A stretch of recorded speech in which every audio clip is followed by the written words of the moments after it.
Hey, good evening, everybody. Hey, this is Militia Man. Hey, today was a very productive day with all the news articles.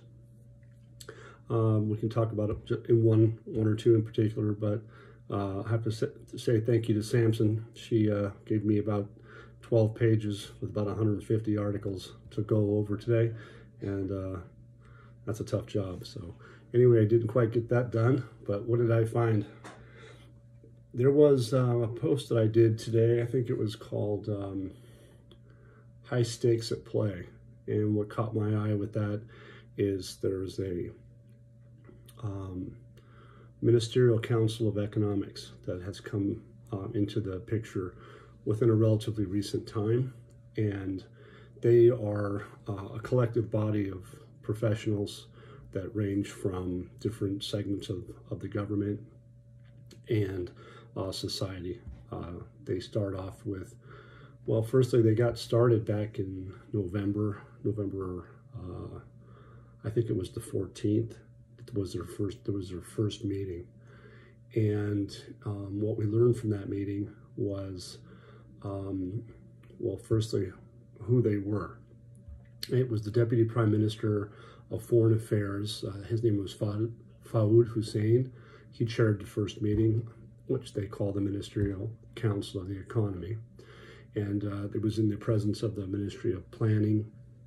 It was Trade, Agriculture, Labor, Social Affairs, Secretary General of the Council of Ministers, the Governor of Central Bank, Investment Commission, International, I guess it was the President of the National Commission and Investment Agency, and advisors to the Prime Minister.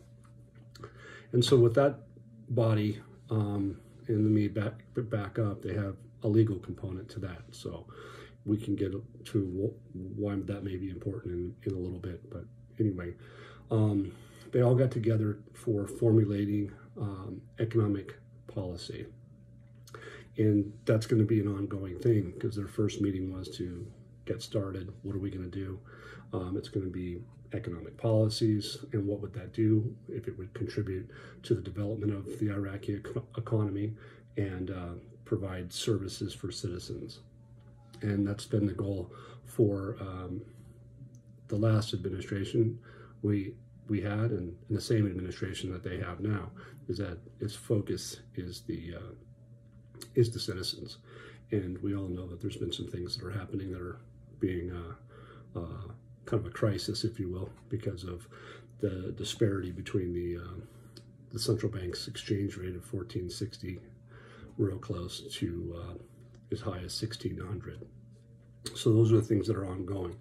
But the second meeting they had was on the 22nd, and it was the same people, same scenario. But one of the things that they really wanted to focus in on in these meetings is the 2023 budget law. And you'll see as we go that there are components. Of course, it's the economy, to support the economy, and then also what they're going to do with the future, which is going to be the draft budget law. And then there's going to be other components, which are the Kurdistan region, because they also were involved with this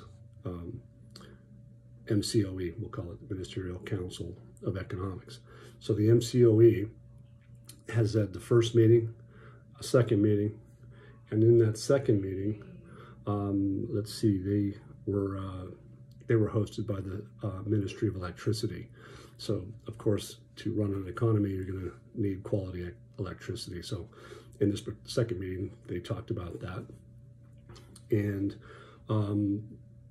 the third meeting, well, again, let's stick with the second meeting. They had the Ministry of Transport as well. And last thing that they discussed before they ended was to talk about the completion of the draft law for the 2023 budget. And so moving on to the third, which they don't call it that, but it is, relatively speaking, the third meeting turns out to be with the Kurdistan regional government and the delegation that they had met with Iraq MCOE in Baghdad. And that delegation discussed their thoughts on the 2023 budget bill and emphasized the significance of that, of the Constitution, and how that'll be related to the new government. So they had that on their desk, and they wanted to basically strengthen the ties between Baghdad and the KRG. So the first, second, third, all effectively about the budget. 2, economy, monetary policies, budget, same thing, monetary policy. They got through those meetings. Then, as we know, recently, we had the sort of a depegging, if you will, of the dollar from the dinar in country. And that happened probably, it's been a few weeks now, but ultimately what happened when they did do this, the U.S. Federal Reserve Bank had stopped the auctions for selling of the dollar the way that we know it in the past. And by them doing that has created a supply-demand issue on the street. And that supply and demand has created the depreciation of the Iraqi dinar for the citizens, because since there's no dollars for trade, for imports, they had to go to the local markets, where the local market guys are kind of sticking it to them and charging more for it. So in the scheme of things, you're going to see that they had to move on that. And being that they had to move on it, who I mean by move on it means that the government has to move with the CBI and the Ministerial Council, if you will, to address what are we going to do. And so why I come back to the high stakes game is because at this stage of the game, everybody that's involved in this has skin in it, you know, whether it's the government or the central bank and the citizens. The citizens are getting hit hard at the foods and consumer goods, and the politicians are looking bad because they had so much corruption, and that they find out that all this money has been going to, in the scheme of things, from one place, point A, point B, point C, but it all ends up in Iran. And that's where the Federal Reserve Bank says you can't do that. So they've been sequestering the Iraqi dinar from the coffers of Iran by not allowing Iraq to sell the dollar. So things have come a long way, and fast, because they're effectively bleeding out because they don't have dollars. So they're having to make adjustments. So today, the meeting was with the MCOE, and they called it an emergency session for the Ministry of Council of Economy to limit the rise in the exchange rate of the dollar's exchange rate, not the dinar. The dinar is 1460 or 1465 per the official rate from the Central Bank of Iraq, but on the street that's changed, and that's where the problem comes in. So what they're trying to do is to curb that. But if you remember now, how it's kind of interesting too is the Central Bank of Iraq had stated to everybody that since we don't have the dollars anymore, we're going to go ahead and do electronic monies for MasterCards so that people can travel up to $10,000 or equivalency, I believe it is, for normal behaviors. People that go for school, they go for business, whatever that may be, for vacation, but they need the money. So they said emergency, they need to be able to go to these MasterCards to be able to get the money instead of going through auctions to get their money. So I think that's probably, hopefully that's explained well enough. But in the meantime, what we're seeing is that this emergency session has come to the forefront. And so if you remember back who's in there, it is the biggest entities in Iraq who are part of that MCOE. And for them to have an emergency session, obviously they've got to take it pretty seriously. And what the emergency session entailed a guest, which was the central bank governor, and Mustafa Ghalib Makif, I guess is the way you say it, but they reviewed the bank's measures and the management to control monetary policy, and they limit the rise in the exchange rate of the dollar in the local markets.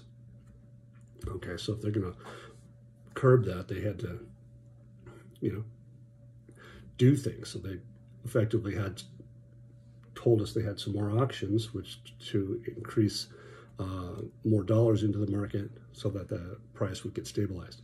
And we understand today that their efforts and those measures may have done what they needed to be done, stabilize that, to keep it steady. So the next thing they said today was that they had are going to allow 10 banks, they named them, to be able to facilitate trade for travelers.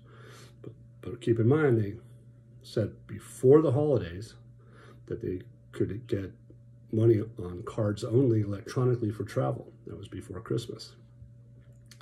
And now they're telling us that the banks are going to have a holiday work session for all the banks. While everybody else is on holiday, the banks are going to come in, 10 of them, and then subsequently more are going to be telling or working with the citizens to be able to get them so-called cash for traveling, which doesn't really quite make a whole lot of sense, because they have told us in the past, a couple weeks back, that they can only do the electronic with the cards. Now they're telling you with the dollar and the cards. And so my view is that they're probably doing both, in a sense that they're not going to sell dollars, but likely maybe get dollars and for dinars. One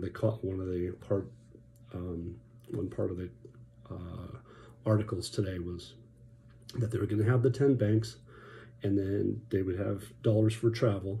And then they also said that the talk of devaluation from the central bank is not going to be the case. It's not true. It is because of specific things. It's because of the dollar decline in supply that the demand for the dollar created the environment for the devaluation on the street, not from the central bank. So anyway, they once they get to that point, they said that we're not going to be like Lebanon. We're not going to be like any other country. We're not devaluing our currency. We have plenty of dinars available for the citizens. Well, again, we try to figure out, well, why in the world would they be telling you that you're going to get dollars when they're curbing it? It doesn't make a whole lot of sense. So what we believe is that this emergency meeting was to get together and sort these issues out. And then remember back, it said that one of the biggest key points what they were talking about was the budget law. And that's one of the things that the MCOE was put in place for. And so we have an agreement just yesterday, looks like in writing, that effectively the hydrocarbon law has been agreed upon in the Kurdistan region. They haven't told us the specifics of it, but they said it's available. So right now, at this stage of the game, I think that what we're seeing in the news, curbing the inflation, getting the citizens their money, being able to trade electronically, and through a holiday with banks being able to issue money or be able to facilitate some sort of trade, which is abnormal, tells us that it's possible that maybe that this could be a time frame where they could go back to where they were in the past. We have ex-Prime Minister Haider al-Abadi talking about supporting going back to a previous era. The language on it is, well, they never were able to get over the edge during his administration. It was, I think, roughly 1166 or 1182 while he was in office, and it never got done. And now, some of this corruption might have some of these guys that have some bad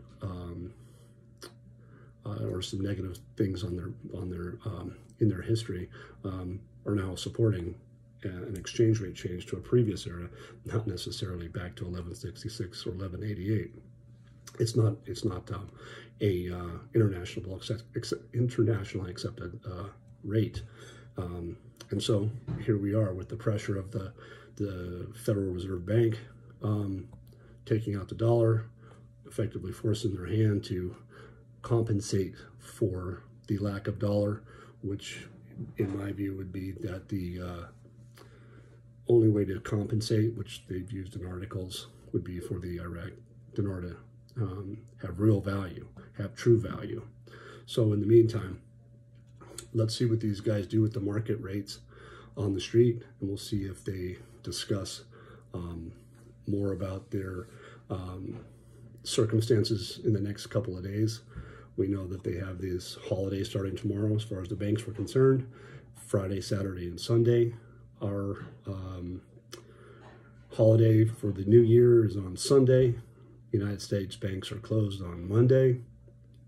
And some people like to think back to what Dr. Shabibi said, was that we would maybe see a 4-day holiday that the citizens get to deal with their own currency on their own time.